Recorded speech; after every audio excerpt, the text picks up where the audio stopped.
The title of my post today is, Then They Cried Out to God in Their Trouble.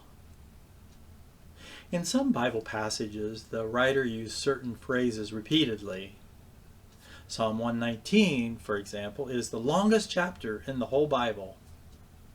The writer referred to God's Word or its 9 synonyms in each of the 176 verses. My wife is an author, and she says that a good writer usually limits the usage of the same word in each paragraph or literary section. But in Psalm 119, the writer repeatedly used the same 9 synonyms for God's Word.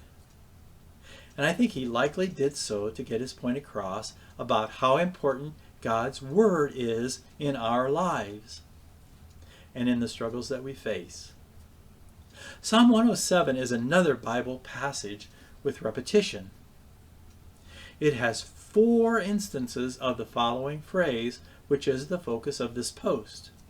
Here it is. Then they cried out to the Lord in their trouble. I think again God uses repetition to get his point across. In this case, to get his point across to us the importance of crying out to him when we are in trouble. 4 times the writer in Psalm 107 indicated that the Israelites experienced trouble, mostly as a result of straying away from serving him. Here we go. Verses 4 and 5. Some wandered in the desolate wilderness, finding no way to a city where they could live. They were hungry and thirsty. Their spirits failed within them. Secondly, verses 10 and 11. Others sat in darkness and gloom, prisoners in cruel chains, because they rebelled against God's commands and despised the counsel of the Most High. He broke their spirits with hard labor. They stumbled, and there was no one to help.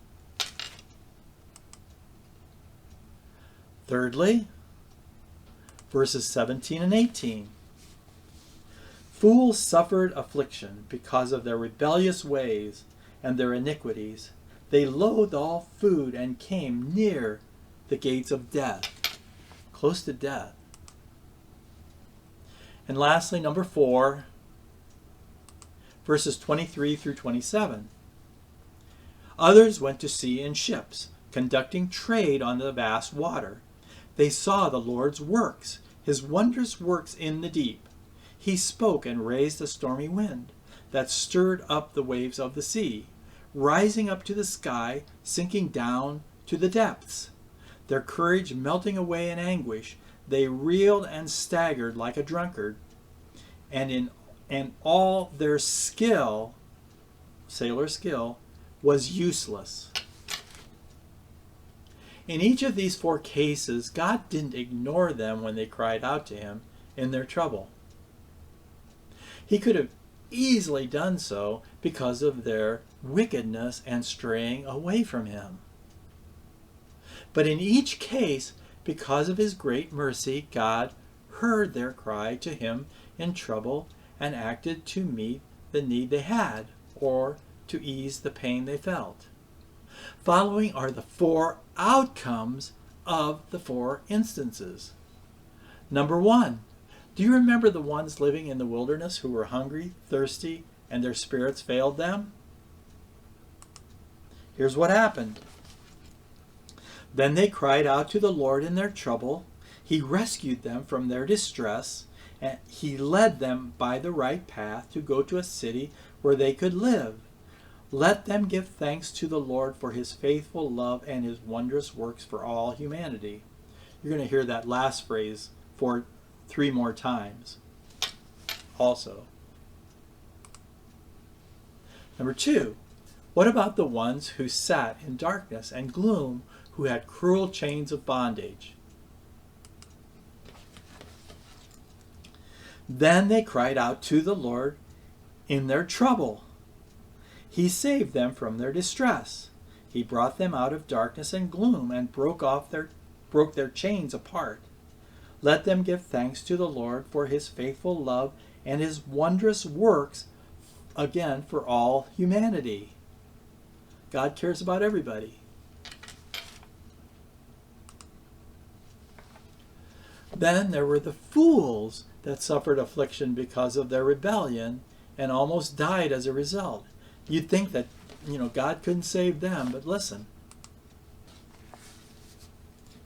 Then they cried out to the Lord in their trouble. He saved them from their distress. He sent his word and healed them. He rescued them from the pit.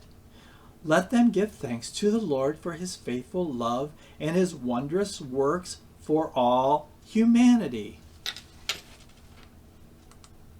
Lastly were the sailors on the troubled seas, that even their great sailing skills couldn't save them from sure death. Then they cried out to the Lord in their trouble, and he brought them out of their distress. He stilled the storm to a whisper, and the waves of the sea were hushed. They rejoiced when the waves grew quiet. Then he guided them to the harbor they longed for. Let them give thanks to the Lord for his faithful love and his wondrous works for all humanity. In each of the 4 cases, the people ended up praising God mightily for his faithful love and his wonderful acts of rescuing them. You might ask what Psalm 107 has to do with winning souls for Jesus. I would say it has a lot to do with it.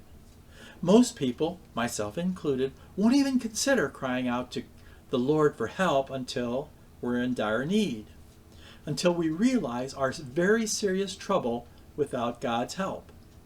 Many people today don't even realize the serious trouble they're going to face at some point in their lives.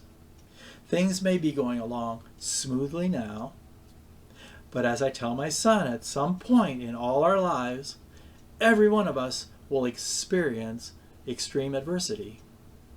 It's difficult to pray for lost people to experience extremely adverse circumstances, sometimes even ones that lead them to the door of death. We don't want to see anyone suffer. But sometimes these extremely trying circumstances are what's needed for a person to then cry out to the Lord in their trouble, and for God to wonderfully rescue them.